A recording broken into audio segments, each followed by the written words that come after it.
आई हो दादा कैसन पियावा के चरित्र बा। नमस्ते प्रणाम, हम आप सबके राइटर दुर्गेश बेदर्दी और आज बहुत ही प्यारा देवी गीत आप सब कलाकार खातिर लेके आइल बनी। पवन सिंह बहुत ही सुंदर गाना गौले लहन कैसन पीवा के चरित्र बा 2, तो वही धुन पर लेके आइल बनी एकदम देवी गीत सब कलाकार खातिर। जे भी कलाकार गावे चाहता तो आप सबके मुखड़ा सुनावे जा रहल बानी। निमिया के डोढ़िया प झुलुआ लगाइले, दिन रात तोहरे भजन हम बजाइले।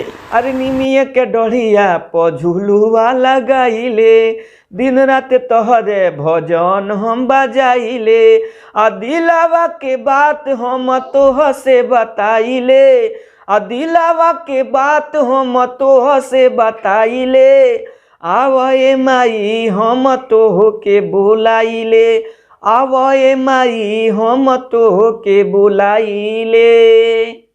तो आप सबके मुखड़ा सुनौनी है, अब अंतरा सुनावे जा रहल बनी, तो आप एक बार जरूर सुनी। कि देह तू बराइल हमार बानी झुराइल, भूखल बानी नवरात हो। आजा माई बाघावा के संगवा में लेके मानी जहाँ मार बात हो।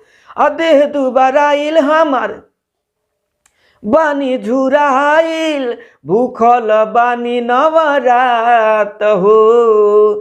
आजा माई बाघावा के संगवा में लेके मानी जहाँ मार बात हो।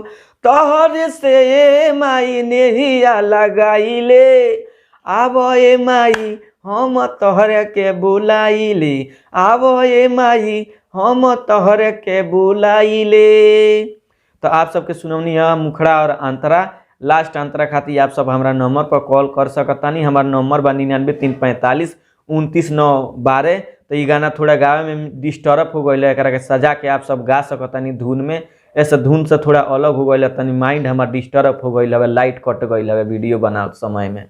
तो इस चैनल के लाइक करी, कमेंट करी, सब्सक्राइब करी, दबा के शेयर करी। जे भी नया म्यूजिक बनवावे चाहता वो भैया हमसे संपर्क कर सकता। 99 345 29 9 12 हमार मोबाइल नंबर बा। पर्सनली में जे गाना लिखावे चाहता कलाकार वो हमसे संपर्क कर सकता। पर्सनली में एक से बढ़ के एक ब्रांड गाना लिख के हम देम।